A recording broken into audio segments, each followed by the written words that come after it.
ఎందుకు అదాని మీద CBI enquiry అడగడం లేదు అంటే అడిగితే మళ్ళీ స్కిల్ డెవలప్మెంట్ స్కామ్ ఏమన్నా బయటికి తీస్తారనే భయమా? ఎంక్వైరీ అంటే డైరెక్ట్ ఎఫ్బిఐ వస్తుంది. మీరు చిన్న చిన్న విషయాలు అదే ఏదన్నా కానీ నేను చంద్రబాబు గారు ఎందుకు ప్రశ్నించడం లేదు?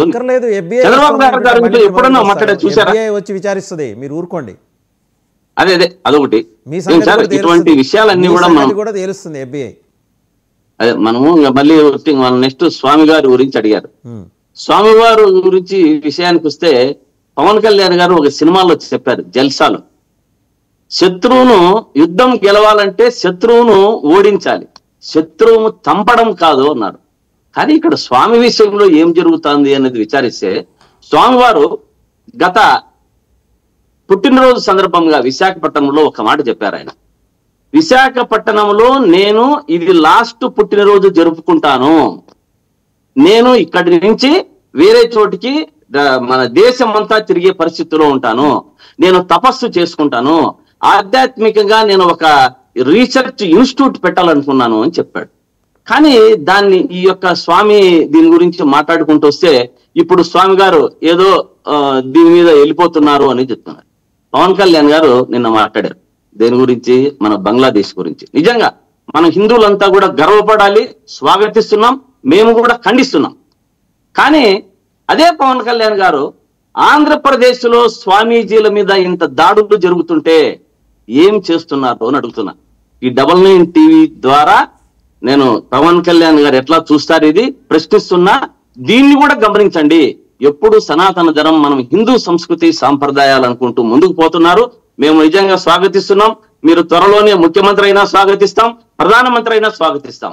అదే విధంగా రాష్ట్రంలో జరుగుతున్నటువంటి స్వామీజీల మీద దాడులు, వారి మీద కక్షపూరితమైన చర్యలు రెడ్ బుక్ దిశగా ముందుకు పోతున్నాయే తప్ప మరొకటి లేదు. పవన్ కళ్యాణ్ గారు దీన్ని కూడా ఎంత మీరు బంగ్లాదేశ్ మీద ఆవేదనతో హిందువుల మీద ఉన్నారో అదే ఆవేదన మన రాష్ట్రంలో జరుగుతున్నటువంటి స్వామీజీల మీద కూడా మీరు దృష్టి పెట్టాలి అని నేను పవన్ కళ్యాణ్ గారిని కోరుతున్నా. డీజీపీకి ఎందుకు లెటర్ రాశారు?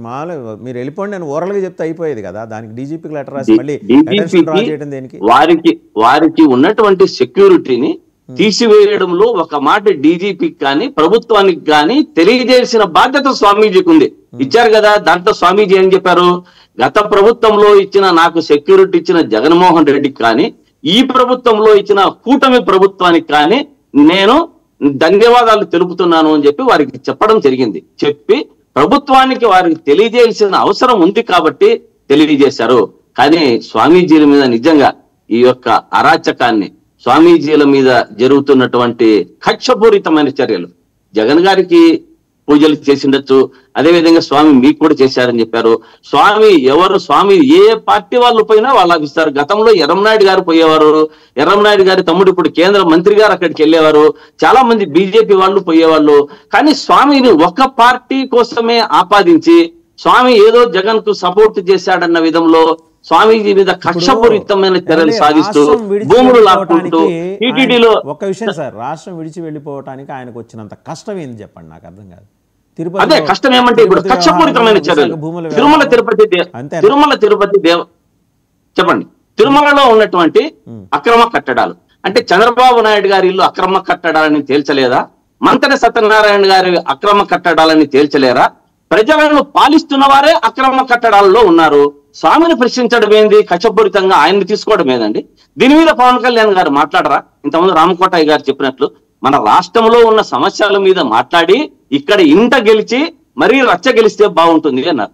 బీజేపీ వాళ్ళు ఇంతకుముందు చెప్పారు. పవన్ కళ్యాణ్ గారు మాట్లాడేంత వరకు బంగ్లాదేశ్ గారి గురించి మోడీ గారు మాట్లాడినట్లు కానీ ఇంకొకరు మాట్లాడినట్లు కానీ ఎక్కడ బయటకు రాలే. పవన్ కళ్యాణ్ గారితోనే స్టార్ట్ అయింది.